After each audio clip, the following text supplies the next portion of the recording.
Olá pessoal, tudo bem com vocês? Estamos aqui para mais um vídeo do nosso canal Resenha Teológica. E no vídeo de hoje eu vou falar sobre esse livro aqui, olha só. Expiação. Um estudo bíblico teológico histórico da cruz de Cristo, de David Allen, da editora Carisma. O primeiro livro que eu falo da editora Carisma aqui nesse canal. Vamos ver o que a gente tem aqui.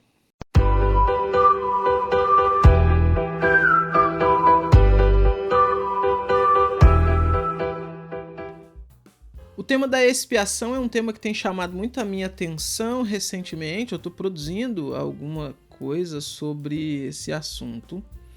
Então estou lendo bastante coisa que foi lançado recentemente, tirando as leituras clássicas que obviamente eu já fiz e estou retomando. E aí me deparei nessas pesquisas com esse livro aqui do David Allen falando sobre expiação. E mesmo sendo um arminiano e eu sendo um calvinista, eu quis pegar para ler, para ver a argumentação dele, para ver, enfim, a contribuição que o Allen traz aí para o assunto. E me decepcionei. Me decepcionei. Assim, no que ele acerta, são questões muito óbvias. São questões que qualquer aluno de escola dominical mediano aí acertaria. Não traz nada novo, não traz nenhuma informação assim relevante para a questão doutrinária. A abordagem que ele faz histórica é muito boa. A defesa que ele faz da substituição penal é muito boa. Os pontos de argumentação são muito bons. A bibliografia, né, para pesquisa que ele traz também sobre a questão de substituição penal, sobre a questão de novos estudos sobre expiação de Cristo também é muito legal, mas é só. O restante é um resumo de críticas ao calvinismo, à ideia da expiação limitada. Todas as partes ele vai forçando a barra para falar, mas expiação limitada, olha, expiação limitada. Até aí tudo bem. Isso ainda não é o decepcionante da obra. O que é decepcionante nessa obra é que o David Allen é muito, mas muito ignorante em relação ao calvinismo, em relação à teologia reformada, ou ele é muito desonesto e mentiroso. E isso é um problema muito grave, tá? Isso é um problema muito grave. Por quê? Ele afirma umas coisas que não fazem o menor sentido. Ele distorce algumas coisas também. Ele cita Calvino aqui, distorcendo o pensamento de Calvino. Sabe, aquela leitura bem preguiçosa do que Calvino realmente falou e tudo mais. Enfim, um desastre. Eu vou mostrar para vocês aqui, para eu não ficar aqui também simplesmente falando que o negócio é ruim sem mostrar para vocês. Pontos positivos, como eu falei, a defesa dele da ideia da substituição penal é uma defesa muito boa. A defesa dele da ideia da morte de Cristo, então, é excelente, mas faltou, percebo eu, aquele que é mais, sabe? Aquela coisa que você olha e fala assim, olha, interessante essa argumentação aqui. Não estou dizendo trazer coisas novas, porque tudo isso já está estabelecido há séculos pela igreja.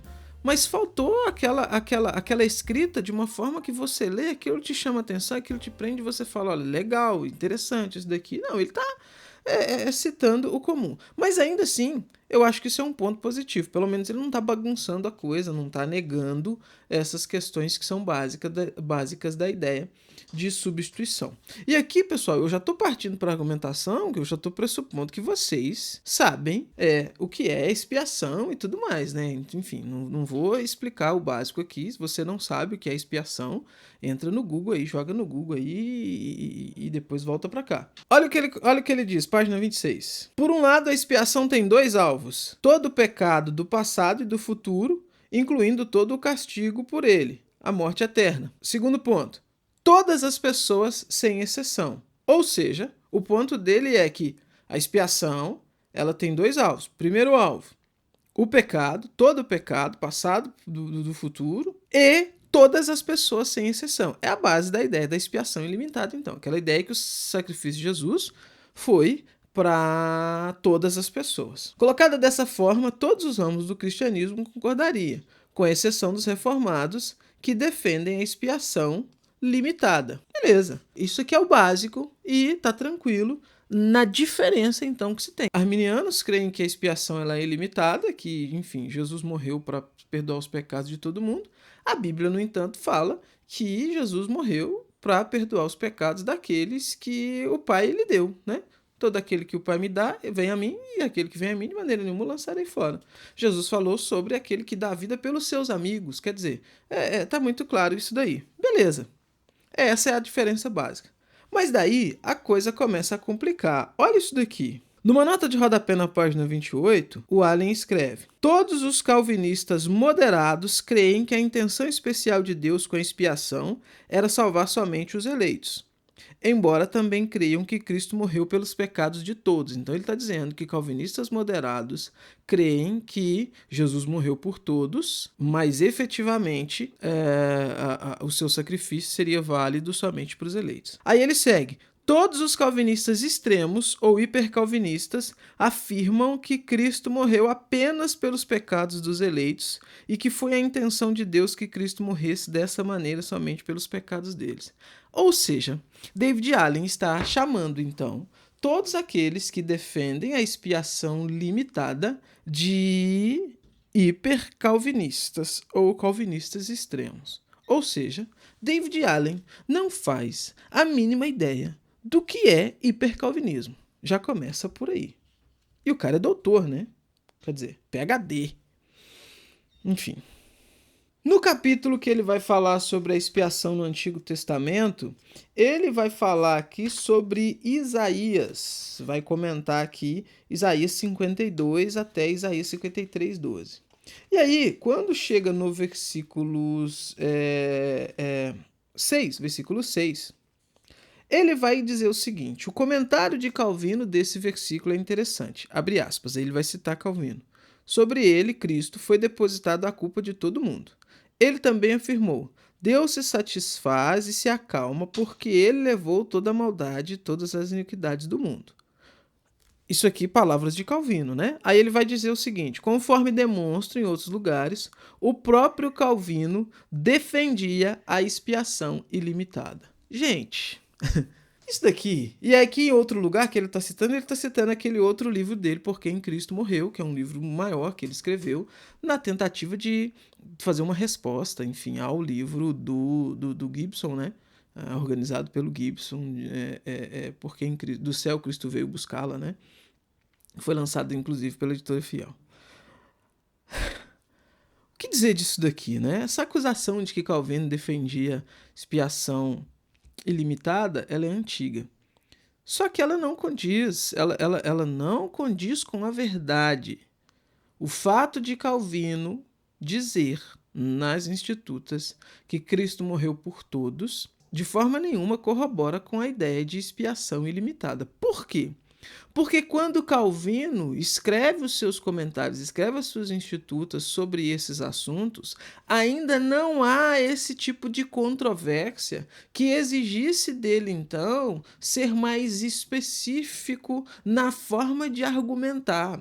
Então ele segue essa linguagem comum do fato de que Cristo morreu por todos. Por quê? Porque, de acordo com a Bíblia, Cristo morreu por todos, ou seja, todos aqueles que são eleitos, ou seja, pessoas de toda tribo, povo, língua, raça, nação, homens, mulheres, judeus, gentios e tudo mais, ricos, pobres. A ideia do todos é exatamente essa ideia. E Calvino, quando ele escreve tendo isso em mente e se referindo a isso, obviamente. Usar isso para dizer que Calvino defendia expiação ilimitada é ignorância em relação à obra completa de Calvino, a outras partes que Calvino é mais específico e, enfim, demonstra que essa ideia é um absurdo, ou é saber disso e ainda assim insistir nesse argumento de forma mentirosa, né?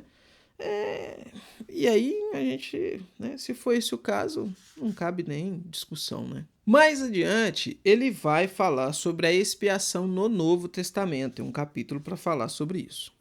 E aí, enfim, ele vai fazer um trabalho interessante. Eu gostei da forma como ele organizou isso daqui, da forma como ele está argumentando a favor da ideia da expiação, defendendo a expiação no Novo Testamento. Mas, de forma, acho eu, exagerada e novamente distorcida, ele vai comentar então sobre a teologia reformada.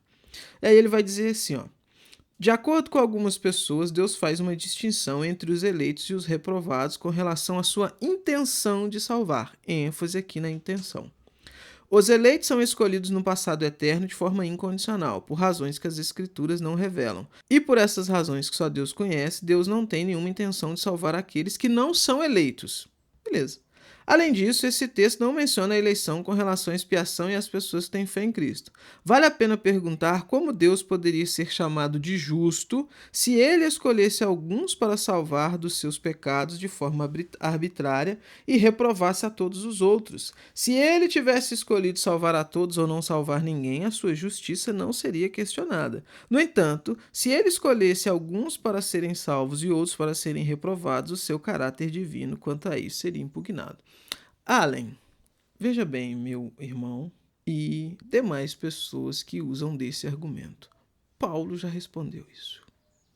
Então, não precisa nem de entrar em questão. O apóstolo Paulo já respondeu muito bem isso numa carta lá na Bíblia chamada Romanos, né? Vocês deem uma olhadinha lá que vocês vão ver a resposta de Paulo a essa acusação de injustiça da parte de Deus por eleger uns e não eleger outros, por escolher Jacó e não Esaú, enfim, e outras coisas mais. E aí mais adiante, olha que frase.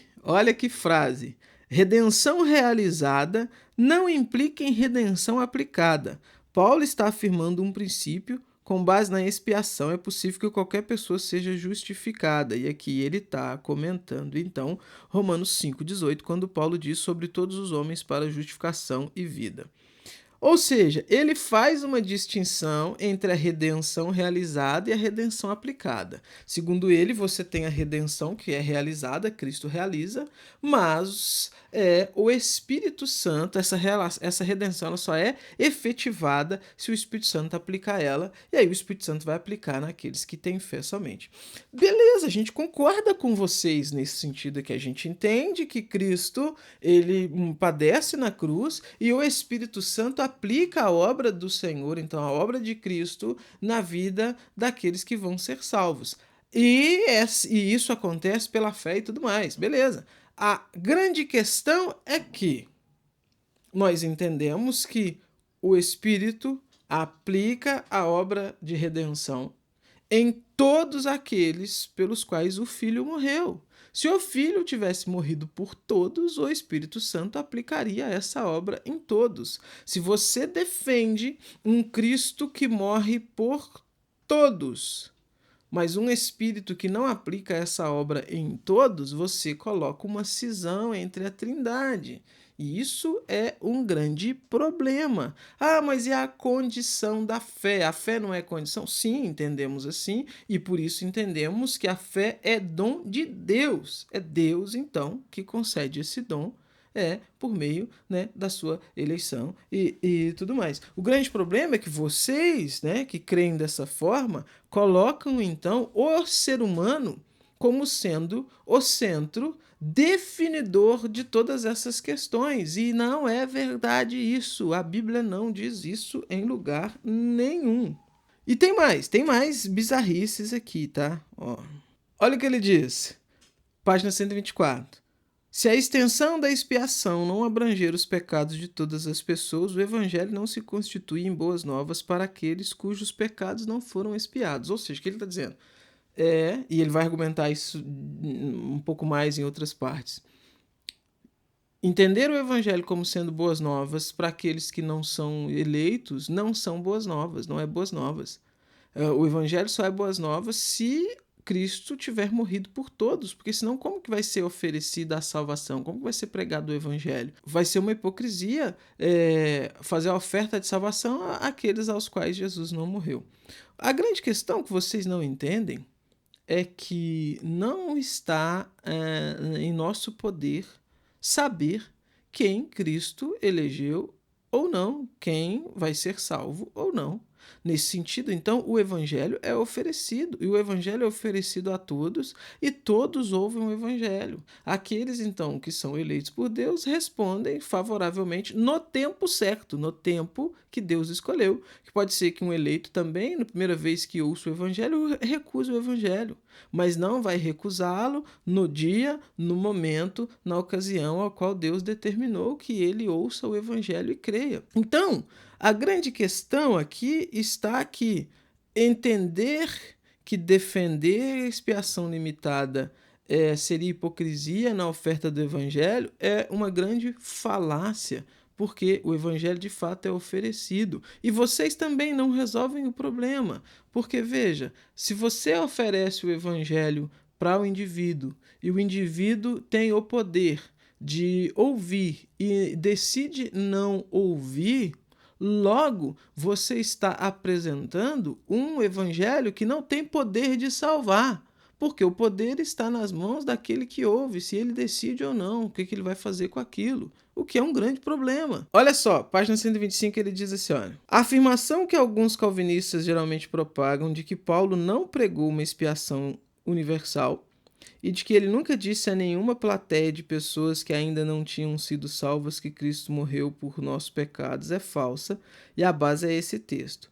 Pode-se imaginar se essa relutância em dizer que Cristo morreu por você indica uma recusa em dizer às pessoas que não são salvas que Deus está disposto e pronto a cumprir sua parte de salvar todos eles se eles se arrependerem e tiverem fé. O foco é que Deus está pronto para salvar a todos por causa da satisfação ilimitada de Cristo, mesmo aqueles que não creem. Sua preparação objetiva continua existindo da sua parte, não importando se a pessoa crê ou não, mas ela só concederá o que prometeu se essa pessoa receber isso por meio da fé. Vamos lá, gente. Que calvinista afirma, então, que Paulo, né, nunca pregou para uma plateia dizendo que Cristo morreu pelos pecados deles? É uma salada, é uma mistura, assim. Aí depois ele vai repetir essa ideia maluca de que existe diferença entre redenção objetiva e subjetiva, aplicada ou não, né? Na página 165 ele diz assim, a universalidade da atitude graciosa de Deus não indica ou exige que seja feita uma aplicação para todas as pessoas. Aí, olha essa frase aqui. O motivo é que Deus criou a humanidade com um certo grau de liberdade. Aí, liberdade que todos os teólogos reformados negam. Oi? Todos os teólogos reformados negam que Deus tenha criado o homem, então, com um certo grau de liberdade? Será, então, que um PhD em teologia pela Universidade do Texas, será realmente que ele entende que todos os teólogos reformados negam, então, que Deus criou o homem com um certo grau de liberdade? Interessante. Aí no capítulo sobre a intenção da expiação, ele vai citar aqui 1 Timóteo 2, 4 ao 6 e 2 Pedro 3, 9 para defender, então, essa ideia de expiação ilimitada, que a intenção é salvar todos. Nem vale a pena comentar, né? Agora, olha mais uma frase complicada aqui. No entanto, quando se fala do propósito da expiação, o Novo Testamento se refere principalmente à provisão da salvação para a humanidade motivada pelo amor de Deus, não a glória de Deus.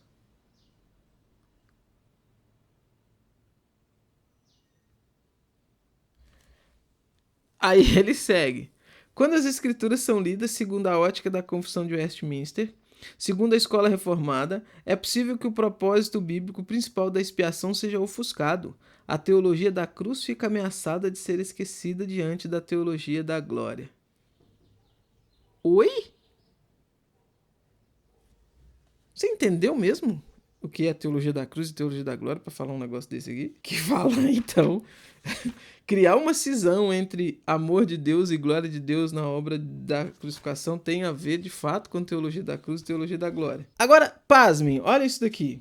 A expiação ilimitada é a visão dentro da qual Cristo levou o castigo devido pelos pecados de toda a humanidade, dos vivos e dos mortos. Isso não deve ser confundido com o erro teológico conhecido como universalismo.